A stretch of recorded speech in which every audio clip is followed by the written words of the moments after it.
Hey, welcome back, guys. This video is for those who want to do the Waypoint routes on the Mavic 3.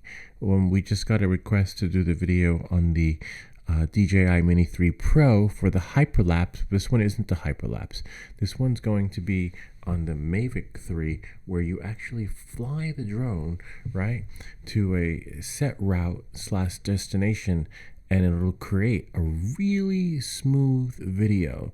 Right, so first you just want to take the drone up off the ground, make sure that everything is up to par, set the return home altitude to what it needs to be, and just, just so it's just in the air and everything just runs fluidly, so that you have a seamless experience when it comes to doing this. And then, of course, you want to, if you're trying this out for the first time, make sure you're in an open space. And if you don't have access to an open space, you can always find one. So basically, I'm just going to fly around here to get an idea of where I need to be, let the drone get all the kinks out, because sometimes, you might hear that it's a little bit of a bumpy ride. Okay, so there I am. I have the drone set to where I want to be. I'm going to bring it to me. Okay, so you see that little squiggly line on the top, in the middle of the screen, on the left-hand side? See where that purple arrow is, right? And so once you press that purple arrow, you're going to see another menu pop up, which, like you see here, where it says press C1 button to add waypoint. Okay, similar to that on the experience when it comes to working on the DJI Mini 3 Pro. But remember, this is going to create a seamless video that's not hyperlapse, so it'll be smooth and not with the shaky cam, like basically a hyperlapse is a hyperlapse, but this is not hyperlapse. Okay, so when you press either the C1 key, you don't have to press the C1 key. You could also press the that little arrow pointing down. Okay, and once you press that, the menu pops up. It says waypoint 1, right? So that's waypoint 1. Waypoint 1 is basically your starting point. So then you fly a little bit, just keep going in the direction that you want to go. This is the direction I want to go. You can go any direction you want, right? And then basically you're going to set waypoint 2. So that's waypoint 2. Then I'm going to turn the drone a little bit and, just set to and stop at the next waypoint, which is going to be waypoint 3 when I stop. But it doesn't become 3 until you press the plus symbol. See that, like that? And look at the map on the bottom left hand corner. See how it's creating a route? So that's the route that the drone's going to fly smoothly without a hyperlapse, which is great. Okay, so there we go. We're here, and then we're just gonna fly the drone a little bit more to maybe it'll turn it a little bit, because remember, we want at least 5 waypoints, right? And this is great when you want to create hyperlapse, or if you want to film a house, right? You're going to eliminate the shaky cam experience, because all your footage is going to be smooth.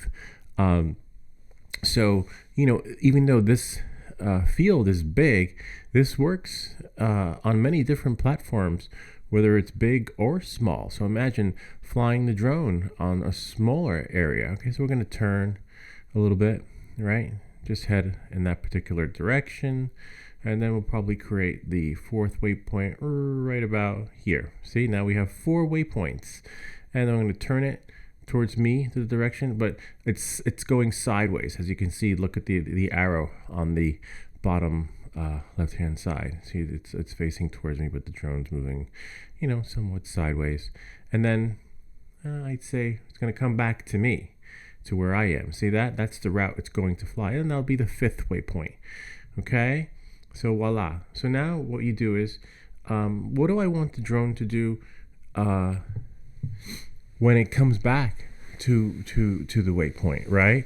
Back to waypoint 1, but because you see, I just selected waypoint 1, and there are actions. There are camera actions, there are altitude actions, there's speed. You can have the drone go faster, you could have the drone go slower, you can change the heading.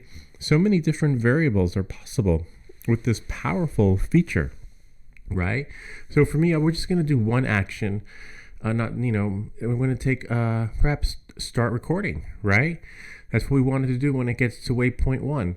Now, what about when it gets to waypoint 5, right? What would we want it to do then? Probably, most likely, stop recording, or you can have it hover, you can have it do many different things, but in this case, I'm going to choose stop recording. Remember, there are different variables that you can choose other than the stop recording, and you could add multiple. And I could have global speed. Again, the heading, the altitude, the gimbal, do whichever wants.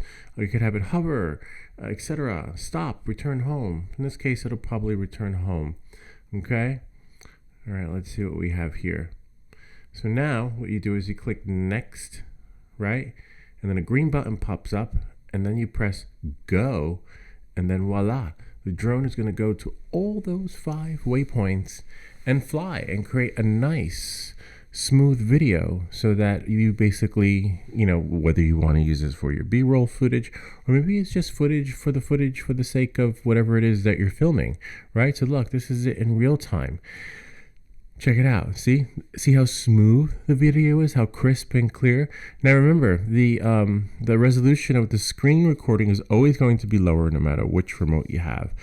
By default, I believe it's 7 something on the receiver. But look at that. You see, look at the map. See the map, how it's just flying nice and smoothly. Look at the crisp, clear video that you're getting that normally you don't get on the DJI Mini 3 Pro. It just naturally creates a hyperlapse. But look, this is not a hyperlapse video. It's a smooth video. We're already at waypoint 3. Look at that. See that? And it's just flying on its own. Remember, this is the route. This is the route that we just programmed. Look at that. Look at the map on the bottom. See that?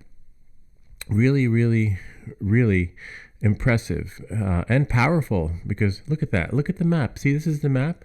And it's just really, really, again, like I said, powerful, because there's a lot going on. And look at the map again, how crisp and clear that is.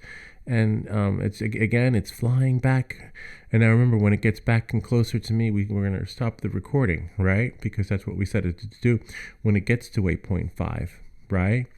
And right about now, look at the landing pad, all right? Remember, we set it to return back home. Nothing special. And a lot of times, you probably know when you set the drone to return home, it's all like 5 feet off, 3 feet off, or maybe 2 feet off.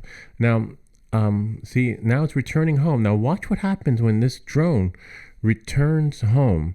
Now, I don't know if this is luck, or this is just a natural feature with the Mavic 3. See, it's landing, right? All on its own. And see that button? It says tap to cancel, which means it's in autopilot mode. And remember, it took off on the landing pad, right? Look at that. And it landed right on the landing pad when I set it to return home. Now, that's impressive, I have to say. And that's pretty much how you do waypoints, by setting the routes with the Mavic 3. I hope this video helped you and you're better able to create videos for yourself via the new waypoint experience with the Mavic 3. And I'll see you all next time.